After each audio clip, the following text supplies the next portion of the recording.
कांग्रेस अंबेडकर को लेकर जो विचारधारा भावना रखती थी, ये आम बच्चों को भी जो राजनीति समझते हैं पता है। अगर आप उस समय के इतिहास को देखिएगा तो आपको समझ में आ जाएगा कि कांग्रेस ही वो ताकत थी जिससे सबसे ज्यादा चिढ़ते थे अंबेडकर। जी जी। उस समय तो भाजपा कहीं दूर दूर तक थी भी नहीं। बिल्कुल बिल्कुल। जनसंघ उनसंघ बड़ा प्लेस भी नहीं करेंगे गठबंधन उत्तर प्रदेश में, क्योंकि सबको पता है जब शिकार करने निकलेगा भाजपा और अमित शाह और मोदी और नड्डा, तो वो जब क्षेत्रीय पार्टियों को मारने लगेंगे, जब बिहार में जदयू के साथ जो खेल होने वाला है, जो खेल हुआ है महाराष्ट्र में, जी जी जी जी, तो कांग्रेस हमारे बचाव में नहीं आएगी। बिल्कुल। कांग्रेस ये नहीं कहेगी कि सुनिए शिंदे गुट, सुनिए पवार गुट, आइए छोड़िए उधर, अपमान हुआ तो आइए मत। नहीं कहा कांग्रेस ने, नहीं कहा, शिवसेना कहती रह गई, उन्होंने नहीं कहा। और इस वजह से ऑप्शनलेस हो जाते हैं। बार बार लालू को ही नीतीश का साथ देना पड़ता है। कांग्रेस थोड़ी उठ जाती है कि आइए आप हमारे साथ है। कांग्रेस जानती है जिस दिन हम साथ दे देंगे उस दिन हमारे लिए वो राहुल गांधी के सामने वो दुश्मन खड़ा हो जाएगा। नमन जी, कांग्रेस ने विद्रोह अगर किया था या नीतीश कुमार के हाथ एक लाइन बस बोल दूंगा तो जान लीजिए दर्शकों, कांग्रेस ये चाहती है कि भाजपा चुन चुनकर क्षेत्रीय दलों को मार दे, समाप्त कर दे, जी, खत्म कर दे। उसके बाद जितना भी बचे रहेंगे हम बचे रहेंगे। ये टू पार्टी सिस्टम, ये 29 का चुनाव, ये कांग्रेस को खूब भा रहा है। जी जी। और इसी के तहत तो राहुल गांधी कर रहे हैं। बिल्कुल बिल्कुल बिल्कुल, ये सच्चाई है बाबा। जी जी जी जी। और आज जो जिस जिन पत्रों की आपने चर्चा की, उस पत्र की प्रति हम चाहेंगे लगाया जाए। जी, हमारे पास वो पत्र है भी, मैं पढ़ के बताता हूं दर्शकों को। ये पत्र साबित करता है, जो मैं जितनी मैंने बयान अभी तक दिया, उन सारे बयानों को एक लिस्ट में आप रखिए अपने दिमाग में, और फिर इस पत्र को पढ़ने की कोशिश कीजिए। और इस चिट्ठी में एक और चीज स्पष्ट होता है नमन जी, कि जो गैर भाजपाई दलों को जुड़ा रहे हैं, अगर आप आरोप लगाइएगा, उसके बारे में कुछ बोलिएगा, तो फिर मेरे लिए ये दुखदाई होगा, फिर इसका रिएक्शन होगा। और यही रिएक्शन कांग्रेस निकालने में टेक्निकली सफल। और फिर अखिलेश का नीतीश कुमार को यह कहना कि जेपी के चेले हैं आप, आपको समझना चाहिए मौके की दरना चाहता। जी जी जी। यहाँ बिहार की सरकार तो रडार पर है ही नहीं जी, यहाँ तो केंद्र की सरकार रडार पर है। जी, और कांग्रेस विहीन गठबंधन बनाकर इसे प्राप्त करने की कोशिश की जा रही है। जी जी। केजरीवाल का यह कहना कि मैं नहीं कांग्रेस साथ गठबंधन करूंगा, और नेक्स्ट दिन ही उस मंच पर उनके साथ बैठे बगल में दिखते हैं अखिलेश यादव जी, और ये कहते हैं कि हम दिल्ली में वापस केजरीवाल को लेके आएंगे। ये कांग्रेस को एहसास करा दिया गया है कि हम नीतीश की तरह जाएंगे नहीं। जी जी जी, आपको बाहर निकालेंगे। और आप जब बाहर निकल जाइएगा तो एकमात्र जो दुख है नीतीश जी को, जी जी, वो समाप्त हो जाएगा। बिल्कुल, आपने जो किया उनके साथ, और फिर हम उस नीतीश को समझा लेंगे। जी, आज नीति समझेंगे नहीं, लेकिन कल वंचित वर्गों को अधिकार दिलाने का सपना देखा, उनके बारे में ऐसा कहने का साहस आखिर बीजेपी को आता कहां से? इससे देश भर में करोड़ों लोगों को भावना आहत होती हैं। ये बयान देने के बाद अमित शाह जी ने माफी नहीं मांगने की बजाय अपने बयान को उचित ठहराया। प्रधानमंत्री जी ने सार्वजनिक रूप से अमित शाह के बयान को समर्थन किया। इससे जले पर नमक की होता है। बिल्कुल, लोगों को लगने लगा है कि बाबा साहब अम्बेडकर को चाहने वाले अब बीजेपी का समर्थन नहीं कर सकते जी। ऐसे में बाबा साहेब सिर्फ एक नेता नहीं बल्कि हमारे देश की आत्मा है। बीजेपी के इस बयान के बाद लोग चाहते हैं इस मसले पर आप भी गहराई से विचार करें। नमस्कार, एक बार फिर से आपका बहुत बहुत स्वागत करते हैं। पंचनामा देख रहे हैं आप, और पंचनामा में आज हम एक बार फिर से नमन जी के सामने ऐसा ही विषय लेकर के आए हैं जो कहीं ना कहीं बिहार और बिहार के साथ साथ देश की राजनीति को बहुत ज्यादा प्रभावित कर रहा है। पूरे दिन हंगामा रहा, और इस हंगामे में कई जो राजनीतिक दल हैं उनके नेता भेंट चढ़ गए। क्या कुछ हुआ है वो तो हम बताएंगे ही, लेकिन उसके साथ साथ आपको बता दें कि अमित शाह ने एक ऐसा तीर छोड़ा है जो कहां कहां असर कर रहा है और किस दिशा में जा रहा है ये कहना बड़ा मुश्किल है। अब ऐसी स्थिति में निश्चित रूप से बिहार इससे प्रभावित होगा, क्योंकि आप जानते हैं कि केंद्र में थोड़ी सी भी हलचल होती है तो सबसे ज्यादा असर बिहार को होता है। बिहार राजनीतिक रूप से बहुत जागृत प्रदेश है, और यही कारण है कि बिहार में विधानसभा चुनाव से पहले इस तरह की चीजों को बहुत गंभीरता से देखी भी जा रही है और उस पर चर्चाएं भी हो रही हैं।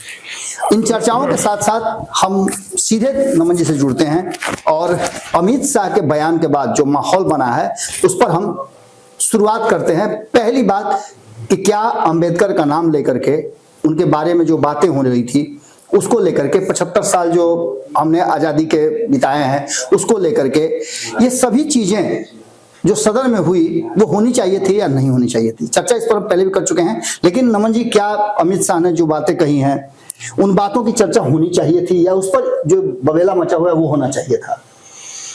देखिए, पहली बात तो अमित शाह को ये बोलना ही नहीं चाहिए जी था। जी। अगर आप इसके टेक्निकल एस्पेक्ट पे जाइएगा, जी। मैं सही या गलत ना बोलकर एक टेक्निकल एस्पेक्ट पे बात करता हूँ कि अगर आप देश के गृह मंत्री हैं, एक बड़ी पार्टी के बड़े ओहदे पर हैं, लोग मानकर चलते हैं कि आप फैसले लेने वालों में से हैं, जी, आप रणनीति तय करने वालों में से हैं, आप विचारधारा तय करने वालों में से हैं, आप पार्टी का दिशा निर्देश तय करते हैं। ऐसे में यदि अगर ऊपर का नेता अंबेडकर को लेकर ऐसी भावना रखता है जो बहुसंख्यक दलित जनता को या विपक्ष को ना गवारा गुजरता है या उसे लगता है कि ये अपमानजनक है, जी, तो फिर ये जो विचार है अमित शाह का, ये तो नीचे तक जाते जाते काफी अपभ्रंशित हो जाएगा ना। बिल्कुल बिल्कुल। ऊपर आप अंबेडकर भगवान नहीं है या अंबेडकर को का नाम लेने की जगह भगवान का नाम लेते तो ज्यादा अच्छा रहता, तो नीचे तक ये मामला साफ दूसरा ही कुछ हो जाता है। नीचे जाने पर हो सकता है कि कोई एफजी जला दे जी जी जी उस गुस्से में जी। तो ये समझना होगा नेताओं को कि उनकी हर बात का कॉन्सिक्वेंस होता है, और खास करके जब उस समय की आप गठबंधन की सरकार चला रहे हो और उसी के आधार पर आप टिके हुए। हाँ, ये कंप्लीटली एक लॉजिकल एक्सप्लेनेशन मैंने दिया है। जी। अब रही बात विचारधारा की, तो विचारधारा लेवल पर जहां एक तरफ उनसे गलती भी हुई, वहीं दूसरी तरफ जो वो बोलना चाह रहे थे वो कुछ और था। जी जी। उसकी व्यापकता को किसी ने नहीं समझा। खैर चलिए, उस डिबेट में मैं नहीं पढ़ूंगा। अब विपक्ष की तरफ आते हैं। विपक्ष के टेक्निकलिटी पे पहले बात कर लेते हैं। देखिए, टेक्निकली विपक्ष को बहुत बढ़िया मुद्दा मिल गया है जी। काहे छोड़ेंगे, जब हम विपक्ष में हैं, जब हिसाब आपसे करना है बाबा, तो 25 जी, 1.25 लाख रुपया और 25 पैसा, तो 25 पैसा काहे छोड़ेंगे आपके पास? बिल्कुल बिल्कुल बिल्कुल। आप कहिए कि 25 पैसा से अरबपति हो जाओगे, हम नहीं, बात अरबपति बनने की है ही नहीं, बात हिसाब की, बात तो हिसाब की है, बात आपके विरोध की है आपसे। जी। तो अब विपक्ष को वो 25 पैसा मिल गया है और विपक्ष अपनी इसमें जीत मान रहा है। ये सच है कि इससे ज्यादा कांग्रेस के कई नेता बोल चुके हैं बिल्कुल अंबेडकर पर, और सच बात है कि कांग्रेस अंबेडकर को लेकर जो विचारधारा भावना रखती थी, ये आम बच्चों को भी जो राजनीति समझते हैं पता है। अगर आप उस समय के इतिहास को देखिएगा तो आपको समझ में आ जाएगा कि कांग्रेस ही वो ताकत थी जिससे सबसे ज्यादा चिढ़ते थे अंबेडकर। जी जी। उस समय तो भाजपा कहीं दूर दूर तक थी भी नहीं, बिल्कुल बिल्कुल। जनसंघ उनसंघ भरा हो तो बहुत बाद में सब कहानी बन। लेकिन ये सच है कि अंबेडकर मानते थे कि कांग्रेस सवर्णों की पार्टी है। जी जी जी जी। कांग्रेस ये बोल चुके हैं कई बार कि किसी खास वर्ग, खास समूह के बीच में फंस गई है कांग्रेस जाकर। परिवारवाद पर भी बोलते रहे हैं। अगर कोई सुनना है, कोई जाना है अंबेडकर को, तो वो समझेगा कि उनकी जो लड़ाई की ही वजह से भाजपा की उत्पत्ति हुई। जी। जो लड़ाई उन्होंने लड़ी, और चूंकि खुद बाबा साहब अंबेडकर बहुत राजनीतिक महत्वाकांक्षाएं नहीं रखते थे जी, इसलिए उन्होंने पार्टी नहीं बनाई, कोई विचार, कोई अलग उसके लिए लकीर नहीं खींची। उन्होंने बस अपने समाज और जो पिछड़ा समाज था, जिसके दंश को उन्होंने देखा था नजदीक से, उसको बस आरक्षण दिला देना, उसका हक दिला देना, उसे मेन स्ट्रीम में ला देना, मात्र ही उनकी लड़ाई थी। वो पूरी हो गई। अब प्रधानमंत्री या मुख्यमंत्री और विदेश मंत्री बनने का उनको शौक होता तो वो बन गए होते, उनकी ताकत तो आ गई थी। सब इस्तीफा भी नहीं दिए होते, और इतना के बावजूद उनको चुनाव किसने हरवाया? जी। देखिए, जो लोग आज इस बात पर विधवा विलाप कर रहे हैं, इसे विधवा विलाप ही कहा जाएगा, वो कल तक निश्चित ही उस लिस्ट में खड़े थे जो उस भीड़ को उकसा रहे थे कि इनकी वक्त से पहले राजनीतिक हत्या की जाए, और की भी गई। बाबा साहब अम्बेडकर की राजनीतिक हत्या की गई। ये बहुत कम लोग जानते हैं, उन्हें जानना चाहिए जी। हम बहुत डिटेल में नहीं जाएंगे, लेकिन ये सच है कि अमित शाह का बयान अपमानजनक है जी। अगर मैं शिव को मानता हूं और मेरे समक्ष कोई आकर कहे कि दिन भर शिव शिव करते हो, इतना अगर कृष्ण जी का नाम लेते तो कहीं और पहुंच गए थे, इतना फलनवा बाबा का चिलनवा बाबा का नाम लेते तो आप जानते हैं कि मैं कैसे रिएक्ट करूंगा। बिल्कुल बिल्कुल, ये मेरे लिए एकदम एक्सेप्टेबल नहीं है। मैं आपकी विचारधारा, आप पत्थर पूजिए, आसमान पूजिए, पहाड़ पूजिए, शराब की एक बोतल रख के उसे भगवान मान लीजिए, मुझे कोई दिक्कत नहीं है। लेकिन यदि मेरी आस्था पर ठेस पहुंचाइएगा, जिसकी वजह से मैं यहाँ खड़ा हूं, जिसकी वजह से मैं संपूर्णता में हूं आज, उसको उस पर अगर आप आरोप लगाइएगा, उसके बारे में कुछ बोलिएगा, तो फिर मेरे लिए ये दुखदाई होगा, फिर इसका रिएक्शन होगा। और यही रिएक्शन कांग्रेस निकालने में टेक्निकली सफल हो गई। देश विदेश तक चर्चाएं हो रही हैं कि भारत के गृह मंत्री ने, जिसने संविधान बनाया, जो नहीं समझ पा रहे इस टेक्निकलिटी को, जिसने संविधान उस देश का बनाया, उसी के खिलाफ कुछ कह दिया। समझ कोई नहीं रहा है। और यही बेचैनी भाजपा की है। मैंने तो देखा विदेशों में भी इसकी चर्चा हो रही है, बड़े बड़े पैनलिस्ट बैठ रहे हैं, और जो पैनलिस्ट बेचारे समझाने गए उनको भी ठीक से समझ में नहीं आ रहा कि हुआ क्या है। ऑल इन ऑल एक बहुत बढ़िया मुद्दा विपक्ष को मिल गया है, विपक्ष इस मुद्दे को भुनाएगा। और आप बाबा इस बात को बार बार जब बोल रहे थे मेरे सामने, तो मुझे, चूंकि आज मैं व्यस्त कहीं और था, तो ये मुझे बार बार ये याद आ रहा है बात कि यही गलती तो मोहन भागवत ने कर दी थी। बिल्कुल 2015 की बात आप कर रहे हैं। कोई थोड़ी ये कहते कि आरक्षण खत्म कर देंगे। जी उन्होंने तो बस ये कहा था समीक्षा होनी चाहिए इसकी। अब जो बात आज टेक्निकली सदन में एक प्रस्ताव के माध्यम से कहा गया कि कोटा विद इन कोटा लाया जाए, जी, ये भी तो वही हुआ ना जो कहा था मोहन भागवत ने, जी। लेकिन ये कह कर नहीं, धीरे से लाने की कोशिश की गई, जी। लेकिन उस पर रिएक्शन क्या था? शांभवी चौधरी से लेकर चिराग पासवान सब ने कहा कि आरक्षण तो कभी मतलब फाइनेंशियल स्टेटस के हिसाब से दिया ही नहीं गया था। जी जी जी, वो तो सोशल स्टेटस के आधार पर दिया गया था। तो कोई मतलब ही नहीं बनता कोटा विद इन कोटा करने का। और हर 10 साल पे इसकी समीक्षा होती है, और 10 साल के बाद कहा जाता है कि बाबा साहब ने यही कहा था कि 10 साल अगर किसी समाज को रखा जाए आरक्षण के दायरे में, अगर वो डेवलप कर जाता है, समीक्षा होती नहीं है बाबा, फिर से उसको कंटिन्यू कर दिया जाता है। उसमें होता क्या है? वही बता रहा हूं मैं आपको कि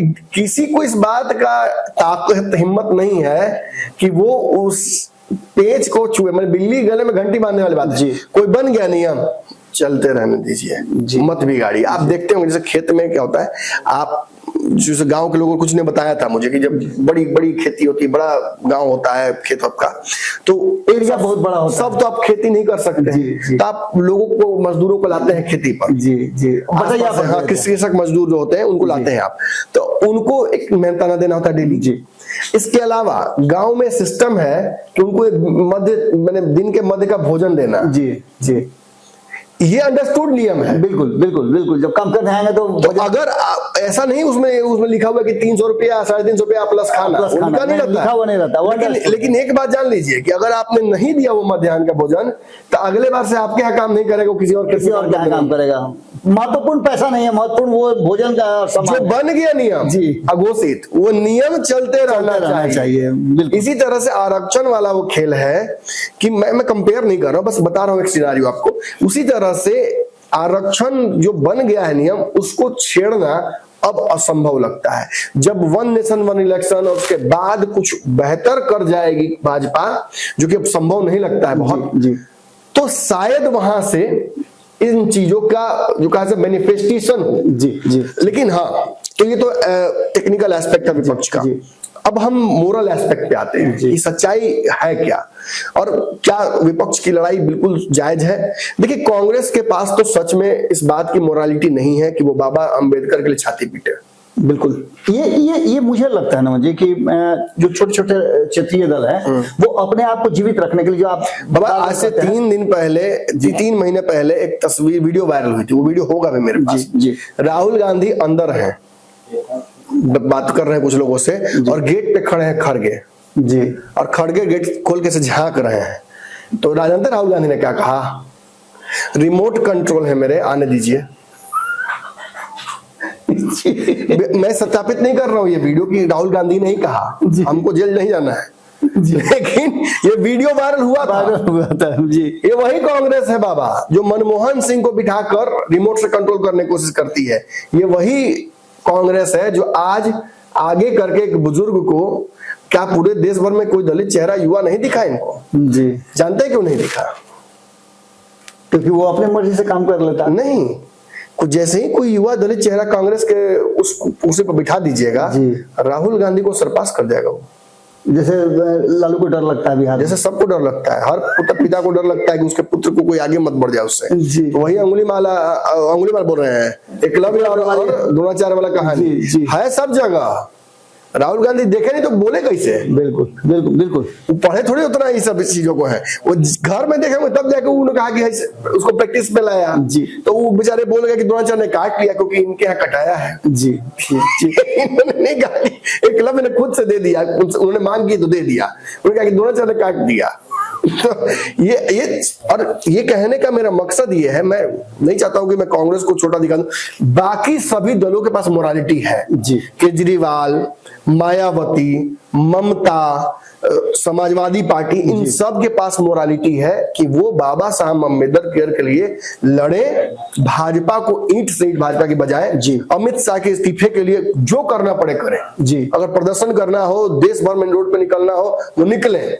कांग्रेस के पास नैतिकता नहीं है, मोरालिटी नहीं है। बिल्कुल बिल्कुल। भीमराव अंबेडकर की बात पर 3 दशक से ज्यादा आप शासन करते हो। इससे कहीं बुरा अपमान तो कांग्रेस ने कर दिया है। जी, पहले जी। हम यहाँ चूंकि हम भाजपा के चैनल है नहीं असंघ के कि हम बैठ के एक लाइन से गिनाने लगेंगे कि ये कांग्रेस तब किया, वो कांग्रेस तब किया। बस जान लीजिए कांग्रेस इस बात की मोरालिटी नहीं रखती। मैं कह रहा हूँ अपमान नहीं। अब नमन जी हम बिहार आते हैं। बिहार के एस्पेक्ट में आपसे, आपको याद होगा कि मैंने आपसे चर्चा भी किया था कि मुझे जो लग रहा है कि जो परिस्थितियां बन रही है उसमें 15 जो है 25 वापस नजर आ रहा है। जो 15 में हुआ था लगभग उसी दिशा में देश की राजनीति और बिहार की राजनीति बढ़ रही है। मैंने उस पर एक खबर भी किया था। अब जो वर्तमान परिस्थिति है, जो चिट्ठियों की चर्चा होने लगी है, आपने देखा होगा, मैं उसी पे आ रहा हूं जी। चिट्ठियों की चर्चा हो रही है। वो 2 लोगों को चिट्ठी लिखी गई है और हम उन्हीं दो लोगों की चर्चा भी कर रहे थे कि अगर ये दोनों बैसाखी हट जाए तो क्या होगा। आपने उस समय भी कहा था कि ये आसान और सामान्य नहीं होगा। किन 2 लोगों को चिट्ठी लिखी गई है? एक तो नायडू को लिखी गई है, चंद्रबाबू नायडू को, और दूसरी नीतीश कुमार को लिखी गई है। और लिखा पत्र भाई आपके पास है? अब मैं बताता हूँ उस पत्र की पूरी कहानी। देखिए, केवल इस चिट्ठी को मत समझिएगा जी। मैं फिर कहूंगा थोड़ा पीछे जाइए। बिल्कुल। लालू यादव का ये कहना कि ममता बनर्जी बेहतर चेहरा हो सकते हैं विपक्ष की, पीडीए का निर्माण होना अघोषित तौर पर एग्जिस्टिंग होना पीडीए का, और फिर अखिलेश का नीतीश कुमार को ये कहना कि जेपी के चेले हैं आप जी। आपको समझना चाहिए मौके की दरनाचार जी, जी, जी। यहाँ बिहार की सरकार तो रडार पर है ही नहीं जी। यहाँ तो केंद्र की सरकार रडार पर है जी, और कांग्रेस विहीन गठबंधन बनाकर इसे प्राप्त करने की कोशिश की जा रही है जी, जी। केजरीवाल का ये कहना कि मैं नहीं कांग्रेस साथ गठबंधन करूंगा, और नेक्स्ट दिन ही उस मंच पर उनके साथ बैठे हुए बगल में दिखते हैं अखिलेश यादव जी, और ये कहते हैं कि हम दिल्ली में वापस केजरीवाल को लेके आएंगे। ये कांग्रेस को एहसास करा दिया गया है कि हम नीतीश की तरह जाएंगे नहीं जी जी जी, आपको बाहर निकालेंगे। और आप जब बाहर निकल जाइएगा तो एकमात्र जो दुख है नीतीश जी को जी जी वो समाप्त हो जाएगा। बिल्कुल, आपने जो किया उनके साथ, और फिर हम उस नीतीश को समझा लेंगे जी। आज नीतीश समझेंगे नहीं, लेकिन कल वो नीतीश समझ जाएंगे। अब इसमें कहीं ना कहीं एस्पेक्ट ना जोड़िए ललन सिंह का बयान। बिल्कुल, ललन सिंह प्रोटेक्टिव हो गए हैं जी, चिराग पासवान प्रोटेक्टिव हो गए हैं जी। दोनों खुलकर नीतीश कुमार की तरफ से मैंने क्लीन चिट दे रहे हैं अमित शाह जी जी जी जी, लेकिन सच्चाई है कि अमित शाह क्लीन चिट देने लायक नहीं है। बिल्कुल, चिराग पासवान जी को भी कल देखा मैंने, सांबी चौधरी और बैठकर बातचीत कर रहे हैं, निश्चित ही उसमें चर्चा हुई होगी। दोनों दलित हैं जी जी जी, और दोनों ने चर्चा जरूर की होगी कि इस मुद्दे पर हम फंस चुके हैं, अभी तक हमें कुछ ना कुछ तो करना पड़ेगा। जीतन राम मांझी का बयान नहीं आया। जीतन राम मांझी क्यों बोलेंगे? क्यों बोलेंगे? बोलना बहुत है, बोलेंगे क्या है? अब यहाँ पर बात देखिए, मैंने बहुत दूर से मैं लेके आ रहा हूँ आपको, तो मैं चाहूंगी जगह पर पहुंचा दूं। तो ये जान लीजिए कि ये बिना कांग्रेस के ये गठबंधन, ये आंदोलन बड़ा तगड़ा हो जाएगा। अभी कांग्रेस कल ही पटना में आंदोलन की थी इसी मुद्दे पर जी जी जी, 15 को कि 20 को लोग थे। मैं बिल्कुल, और कोई तस्वीरें हमारे पास, कोई दम ही नहीं था उस विद्रोह में। आज ये ताकत पकड़ा है आंदोलन जी। अमित शाह ने कह दिया कि, और अमित शाह भी वही बात कह रहे हैं कि हम इस्तीफा दे भी दें तो कांग्रेस को 15 साल फिर सत्ता में आना मुश्किल है। खड़गे जी आपको कुछ होने वाला नहीं है, राहुल गांधी का कुछ होने वाला नहीं है। ये कॉन्फिडेंस दर्शाता है कि तुम जब तक कांग्रेस के साथ रहोगे तब तक तुम्हारा कुछ नहीं होना। हमने कांग्रेस को इस तरह से समाप्त कर दिया है कि उसके साथ खड़ा रहना मात्र तुम्हारे लिए डैमेज है। ये उस तरह से है बाबा कि जंगल में आप जा रहे हैं, किसी एक व्यक्ति को बीमार बीमार हो गया, उसमें तबीयत उसकी ज्यादा खराब हो गई, अब पीछे शेर पड़ गया है, क्या कीजिएगा? उसे छोड़कर भागना होगा, पीठ पर लेकर नहीं भाग सकते। कुछ दूर भागिएगा, अभी तो छोड़ना उतारना पड़ेगा उसको। जी। आपको अपना जान बचाना पड़ेगा। भाजपा जिस तरीके से कर रही है वो क्षेत्रीय पार्टी को चुन चुन कर मारने वाली है, और कांग्रेस चुप रह जाएगी इस पर। बिल्कुल, कांग्रेस आंख बंद कर लेगी। लालू यादव इसी बेचैनी की वजह से बोले कि ममता बनर्जी को आगे करो। ये सारे दल कांग्रेस पे हमला क्यों कर रहे हैं? और आगे अखिलेश भी नहीं करेंगे गठबंधन उत्तर प्रदेश में, क्योंकि सबको पता है जब शिकार करने निकलेगा भाजपा और अमित शाह और मोदी और नड्डा, तो वो जब क्षेत्रीय पार्टियों को मारने लगेंगे, जब बिहार में जदयू के साथ जो खेल होने वाला है, जो खेल हुआ है महाराष्ट्र में, जी, तो कांग्रेस हमारे बचाव में नहीं आएगी। बिल्कुल। कांग्रेस ये नहीं कहेगी कि सुनिए शिंदे गुट, सुनिए पवार गुट, आइए, छोड़िए उधर, अपमान हुआ तो आइए हमारे। नहीं कहा कांग्रेस ने, नहीं कहा। शिवसेना कहती रह गई, उन्होंने नहीं कहा। और इस वजह से ऑप्शनलेस हो जाते हैं। बार बार लालू को ही नीतीश का साथ देना पड़ता है। कांग्रेस थोड़ी उठ जाती है कि आइए आप हमारे साथ हैं।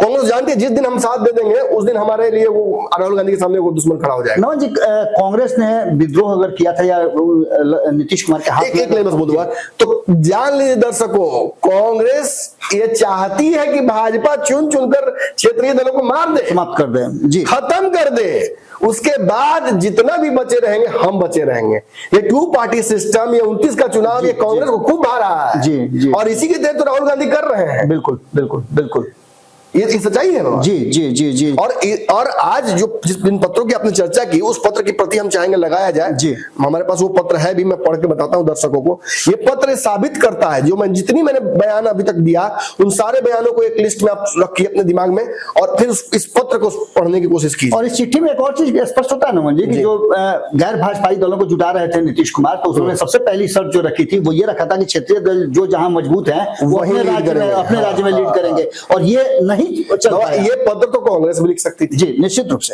से। अब तक जितना भी रेड कारपेट बिछाया गया नीतीश के लिए, वो सब नॉन कांग्रेसी दलों ने विपक्ष ने किया, कोई दो राय नहीं है। अब तक कांग्रेस ने कभी कहा। मुझे तो वो दिन भी याद आ रहा है जब नीतीश कुमार को लेकर के लालू प्रसाद सोनिया गांधी के दरवाजे पर गए थे और कोई जवाब नहीं दिया गया था। बाहर निकल करके प्रेस के पास कुछ था भी नहीं। ललन सिंह बेइज्जत हुए थे, लालू बेइज्जत हुए, तेजस्वी बेइज्जत हुए, जिसने नीतीश को आगे बढ़ाया वो बेइज्जत हुआ। बिल्कुल। अब तस्वीर ज्यादा, अब देखिए उसको पत्र, अरविंद केजरीवाल का पत्र है, अपने ऑफिशियल लेटर में लिखा है, नीतीश और नायडू दोनों को लिखा है। जी, मैं आपको यह पत्र एक अत्यंत महत्वपूर्ण विषय पर लिख रहा हूं, जो न केवल हमारे संविधान बल्कि बाबा साहब अम्बेडकर की प्रतिष्ठा से भी जुड़ा हुआ है। हाल ही में संसद में देश के गृह मंत्री अमित शाह के द्वारा बाबा साहब के नाम पर की गई टिप्पणी ने पूरे देश को स्तब्ध कर दिया है। जी। उनका यह कहना है कि अम्बेडकर बोलना आजकल फैशन हो गया है, न केवल अपमानजनक है बल्कि बीजेपी की बाबा साहब और हमारे संविधान के प्रति सोच को उजागर करता है। जी। बाबा साहब अम्बेडकर जिन्हें कोलंबिया विश्वविद्यालय ने डॉक्टर ऑफ लॉज से सम्मानित किया था, जिन्होंने भारत के संविधान को रचा और समाज के सबसे वंचित वर्गों को अधिकार दिलाने का सपना देखा, उनके बारे में ऐसा कहने का साहस आखिर बीजेपी को आता कहां से? इससे देश भर में करोड़ों लोगों को भावना आहत होती हैं। ये बयान देने के बाद अमित शाह जी ने माफी नहीं मांगने की बजाय अपने बयान को उचित ठहराया। प्रधानमंत्री जी ने सार्वजनिक रूप से अमित शाह के बयान को समर्थन किया। इससे जले पर नमक ही लगता है। बिल्कुल, लोगों को लगने लगा है कि बाबा साहब अम्बेडकर को चाहने वाले अब बीजेपी का समर्थन नहीं कर सकते हैं। ऐसे में बाबा साहेब सिर्फ एक नेता नहीं बल्कि हमारे देश की आत्मा है। बीजेपी के इस बयान के बाद लोग चाहते हैं कि इस मसले पर आप भी गहराई से विचार करें। जी, ये वो प्रस्ताव है जिसकी चर्चा हो रही है और होगी, अभी बहुत लंबा होगा। बिल्कुल बिल्कुल। इस प्रस्ताव में नीतीश कुमार के लिए वापस एक बार रेड कारपेट बिछाया गया है और साथ ही साथ ये भी कह दिया गया है कि आप अब केंद्र से अपना समर्थन खींच लीजिए। समय यही उचित है, मौका भी है, दस्तूर भी है। कल अगर आप अपमानित होंगे या महाराष्ट्र वाला खेल आपके साथ होगा, तब आप जब समर्थन खींचिए तो लोग कहेंगे कल बाबा साहब का अपमान हुआ तो नहीं याद आया, आज अपने पे आई तो आप फिर वैसा कर गए। तो ये खेल कहीं ना कहीं नायडू और नीतीश दोनों के पाले में डालकर केजरीवाल ने साबित कर दिया कि वो भी बहुत माहिर खिलाड़ी हैं। उनके पास बहुत बुद्धि है। और इस पूरे जो नया गठबंधन बना है इसमें जो नॉन कांग्रेस बन सकता है, अगर संभावना बन रही तो उसमें इनका भी रोल नंबर 1 तो नंबर 2 का रहेगा। बिल्कुल बिल्कुल। मैं स्पष्ट बोल रहा हूं, मुझे लगता है कि भाजपा और कांग्रेस के अलावा अगर किसी पार्टी में ताकत है राष्ट्रीय पार्टी बनने का तो वो केजरीवाल की आप है। बिल्कुल, 2 राज्यों में उनकी सरकारें चल रही हैं। और सबसे बड़ी बात यह है नमन जी कि इसके साथ साथ जो आंकड़े बता रहे हैं उन आंकड़ों में 293 का आंकड़ा अभी एनडीए के पास है, जिसमें अगर आंकड़ों की बात हम करें तो 32, 16 और 12, ये 32 जो होते हैं, ये 32 के आंकड़े जो हो रहे हैं वो कहीं ना कहीं सरकार बनाने के लिए जरूरी हो जाते हैं। ये 32 अगर 293 में से घट जाते हैं तो आप ये मान के चलिए कि 261 हो जाता है, और ये सरकार बनाने का आंकड़ा नहीं है, जबकि सरकार बनाने का आंकड़ा 272 का है जी। यही आंकड़े अगर 32 जुड़ जाते हैं 241 में, जो कि विपक्ष के पास है, और विपक्ष एकजुट नजर आ रहा है, इसमें कोई दो राय नहीं है कि विपक्ष भारतीय जनता पार्टी को हटाने के लिए कुछ भी कर सकता है किसी चीज में। और सबसे बड़ी बात इसमें यह आ रही है कि जितने भी लोग अब तक, जितनी भी पार्टियां हैं कांग्रेस को छोड़ करके बाकी सारी पार्टियों ने कभी ना कभी समझौता जरूर किया है भारतीय जनता पार्टी से और उसके गठबंधन में रही है। सभी को वहां से तिरस्कार करके या किसी कारणवश निकलना पड़ा या निकाला गया है, तो वो सभी के पास एक मौका है बदला लेने का। और भारतीय जनता पार्टी को चूंकि ऐसा मुद्दा ही सामने आ गया है जिस मुद्दे को इस देश की जनता भी ग्रैब करेगी, जो अधिकांश जनता है, ऐसी स्थिति में 241 अगर 32 में जुड़ जाता है तो ये आंकड़ा 273 का, यानी कि बहुमत से ज्यादा का हो जाता है। और इसमें भी बहुत सारे लोग हैं जो वेट एंड वॉच कर रहे हैं कि यदि अगर ऐसी कोई मौका आ जाता है तो वो भी अपना बदला पूरा कर ले। जैसे चिराग पासवान की बात कर सकते हैं आप, जीतन राम मांझी की बात कर सकते हैं कि 2015 में उनको भारतीय जनता पार्टी ने कहा था कि मुख्यमंत्री बनिएगा, हम आपको। बहुत सारे लोग हैं, बहुत सारे लोग, इसमें बहुत सारे लोग हैं, यहां तक कि जेडीएस भी है, वो भी तैयार है। शिंदे को इस बार मौका मिल सकता है, उनके पास भी सांसद है। तो ये सभी लोगों की भावनाएं कहीं ना कहीं आकर के वहां एक जगह ठहर गई है। और ये अगर होता है तो ये मान के चलिए इस देश में एक बड़ा राजनीतिक उथल पुथल होगा। और नीतीश कुमार, जिस तरह से आपने देखा होगा, मैंने 2 दिन पहले खबर किया था नमन जी कि मुझे जो लग रहा है कि नीतीश कुमार का जो अपने यात्रा का नाम बदलना, यात्रा से दूर होना, यात्रा पोस्टपोन करना, जी मैंने पहले भी कहा था कि नीतीश कुमार ने MOI समीकरण का नाम बदला है, उन्होंने महिला और युवा किया है। महिला तो ऑलरेडी उनके साथ जुड़ी हुई हैं, और युवाओं के लिए वो जो जहां जा रहे हैं चनपटिया में, मैं कल भी आपसे बात कर रहा था कि वो एक आइकॉनिक उनका यात्रा होगा, क्योंकि बिहार में रोजगार के सृजन के लिए वो बहुत बड़ा एक हब बनाया गया है, जो बिहार के अलग अलग 38 जिलों में बनाने की तैयारी चल रही है। ये एक बड़ा सौगात हो सकता है कि नीतीश कुमार आने वाले 2025 के चुनाव से पहले युवाओं को दे, और ये भारी पड़ सकता है भारतीय जनता पार्टी को। निश्चित ही बाबा, देखिए यहाँ से इतना तो समझ में आ गया है कि विपक्ष नीतीश को येन प्रकरण जी अपने पाले में करेगा। ये 29 तक वेट नहीं करेगा विपक्ष, कोई ना कोई खेल जरूर करेगा। अगर कांग्रेस कंप्लाई नहीं करेगी तो कांग्रेस को कंपेल करके बाहर किया जाएगा। बिल्कुल, इसमें कोई दो राय नहीं। चलिए नमन जी, बहुत बहुत धन्यवाद आपका। तो जिस तरह का माहौल बना है उस माहौल में ये तो साफ नजर आ रहा है कि इस देश में एक बार फिर से राजनीतिक स्थिति ऐसी मोड़ पे आकर खड़ा हो गई है जहां से अगर एक डेग भी दाएं या बाएं गलती से चला गया तो पूरी तरह से व्यवस्था ही बदल जाएगी, सरकार बदल जाएगी, और इसके असर कई राज्यों पर भी पड़ेंगे, जिसमें बिहार भी शामिल है। आज के पंचनामा में हम आपसे यहीं विदा लेते हैं। आपकी राय जरूर कमेंट बॉक्स में हम चाहेंगे, क्योंकि आपकी राय बहुत महत्वपूर्ण है। बहुत बहुत धन्यवाद, नमस्कार।